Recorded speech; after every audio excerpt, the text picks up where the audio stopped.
Israeli हमले में 24 घंटे में 100 से ज्यादा मौतें, 17 दिन का नवजात शामिल। दोस्तों, गाजा की सुरंगों में हमास के लड़ाकों को निशाना बना रही है इजरायली सेना। 2 बार हमास जीप को पकड़ने की करीब थी इजरायली सेना, लेकिन नाकाम रही। इजराइल पर जैसे जैसे सीज फायर का दबाव बढ़ता जा रहा है, वैसे वैसे गाजा में हमले भी तेज होते जा रहे हैं। इजरायली डिफेंस फोर्स राफा इलाके में हमास के एक फाइनेंसर को मारकर गिराया गया। हमास के खिलाफ ऑपरेशन चला रही है इजरायली सेना। गाजा में जंग के बीच इजरायली हमले में एक दिन में 100 से ज्यादा लोगों की मौतें हो चुकी हैं। इजरायली सेना 2 बार हमास जीप यासा सिनवार को पकड़ने में नाकाम रही है।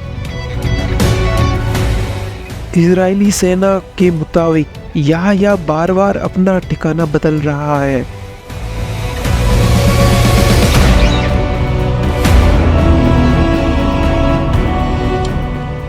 जिसकी वजह से वो गिरफ्त में नहीं आ पा रहा है। उसके खान यूनिस में छिपे होने की आशंका बताई जा रही है। यहया को ढूंढते वक्त आईडीएफ ने हमास के एक और लीडर मोहम्मद तैयफ को पुराना ठिकाना मिल गया और पॉलिटिकल विंग के हेड इस्माइल हानिये गाजा में सीज फायर की बातचीत के लिए कतर पहुंच गए। कतर के नेताओं ने CIA और मोसाद के लीडरों के साथ बैठक की। अल जजीरा के मुताबिक यह बातचीत सफल रही और कतर के नेता हमास को भी सीज फायर की शर्तों पर राजी करवाने की कोशिश कर रहे हैं।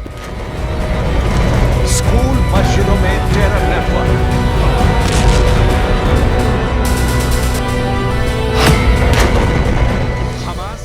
इजरायली सेना ने हमास के फाइनेंसर को मार डाला है। फिलिस्तीनी न्यूज के मुताबिक यहाँ पर 50 लोगों से ज्यादा मौतें हो चुकी हैं। आईडीएफ ने कई दिनों हमास ने इजराइल के हॉस्पिटलों में बंधकों को छुपाया हुआ है और उसके बाद वहां से हटा दिया था। कैबिनेट की एक मीटिंग इजराइल में हुई है, जहां पर इजराइल के मिनिस्टर समेत आईडीएफ के चीफ हर्षी हवेली भी मौजूद थे और आतंकी सरगना को खत्म करने की एक चर्चा बना रहे थे।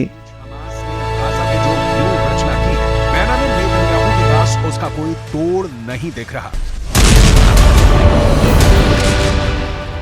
और हमास और इनके आतंकी सरगना को खत्म कैसे कर सकें।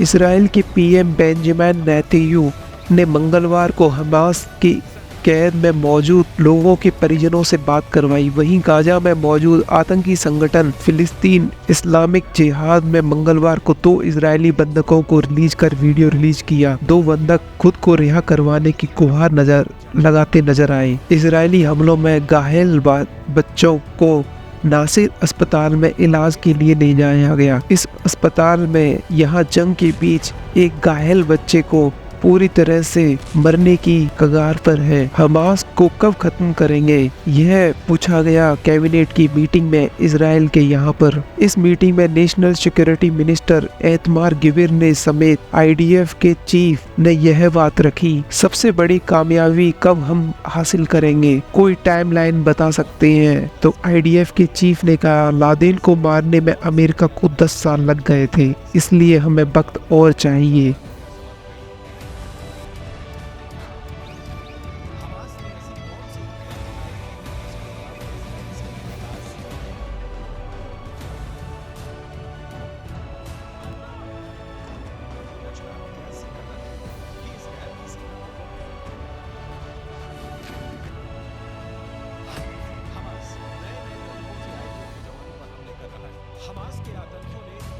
दुनिया इजराइल के आगे बेबस क्यों है?